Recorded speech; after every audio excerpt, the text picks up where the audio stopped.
find it really amazing that Nick Clegg, David Cameron haven't taken the time to come and speak to the people of Barnsley and find out what they think of their government, what their concerns are. You know, we've put in a good campaign here, and the other parties have just been nowhere to be seen.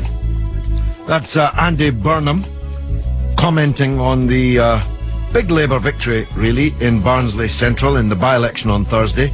A big majority, especially considering the by-election was triggered by the imprisonment of the previous Labour MP for stealing from the public purse. He's making the point, as I shall in my discussion with my old friend Lembit Opik, long-time Member of Parliament who lost his seat at the last general election, and I'm one of those who believes that that was a loss to the House of Commons. And he joins me now because I don't think we'll get any spin from him.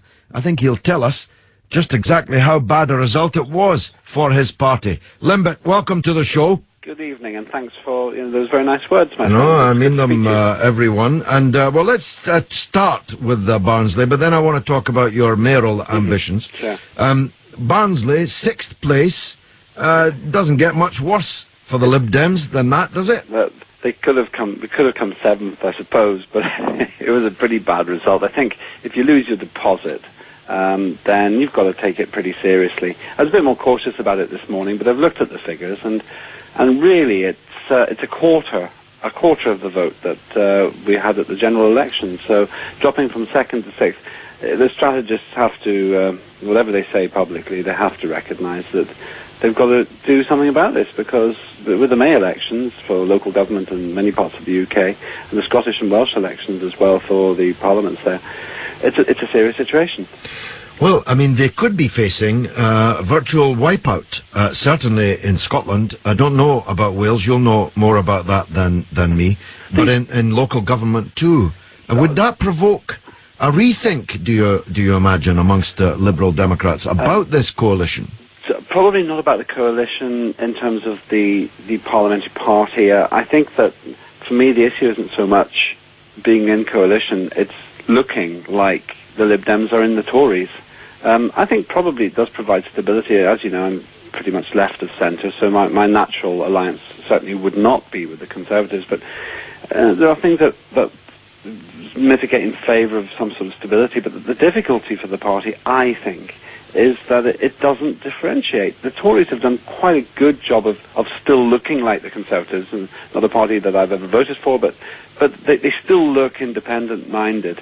The Lib Dems risk looking like they've been, to some extent, the patsies for the Tories, and maybe that's what's been behind this result. Well, let's make a comparison with what happened in Ireland last week. There you had a coalition government with a centre-right party, Fianna Fáil, with an apparently left-wing party, the Greens, who went into a grisly and unexpected embrace and presided over big cuts in public expenditure and a management of the financial crisis, which was at the very least contentious, controversial. And the Green Party lost every single one of its members of the Irish Parliament and now stands in ruins.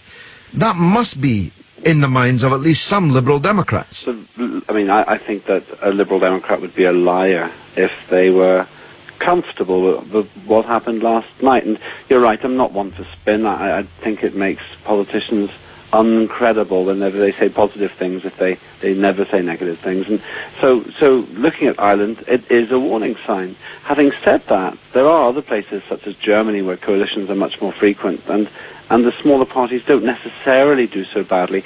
It's about that differentiation. It's about saying things which really show that you're independent. I mean, and there's another thing about Scotland and Wales. The electoral systems there, they're a different type of system to first past the post. And so sometimes if you do badly in individual seats, you kind of get a top-up just for your overall vote. So you actually have to do badly in two different ways to do bad, to really suffer and get wiped out. But the local government elections, with very strong performances by Labour all over the country at the moment in by-elections, that's got to make the Liberal Democrats, and to a lesser extent the Conservatives, quite concerned. Now, you're off and running. In fact, I think you've launched your campaign to be the next mayor of London. Has the party agreed to that yet? What's the current state of play? Yeah, the Evening Standard has slightly misrepresented the situation today. It's very flattering to be on the front page with my very nice girlfriend Mary, but the situation is quite straightforward. I'm the only member of the party who has been shortlisted to stand as a candidate for Mayor of London, but they will want to shortlist some other people. The way the rules are, there has to be a choice of more than one person. So they're probably going to do that over the summer, but the way I look at it is, I want to stand. There's no point in me being silly about it. I want to, if people ask me, they'll tell them the truth about that. And so I've got a campaign manager, and I'm saying, if the party selects me as their candidate, this is what Lembit's London would look like. And I'm being very careful not to overstep the mark. And hopefully people will be interested in my left-leaning approach, but primarily my libertarian approach. Fewer rules for the public and perhaps a bit more of a leg up for the small business person. A leg up, Lembit, but we'll not go any further down that road, especially you with a new girlfriend and all. Lembit Opik, former Member of Parliament, all-round good guy, off and running to be the Liberal Democrat candidate for Mayor of London, and telling it like it is, really, about the disastrous performance of his party in the Barnsley Central by-election. Let's take a few more...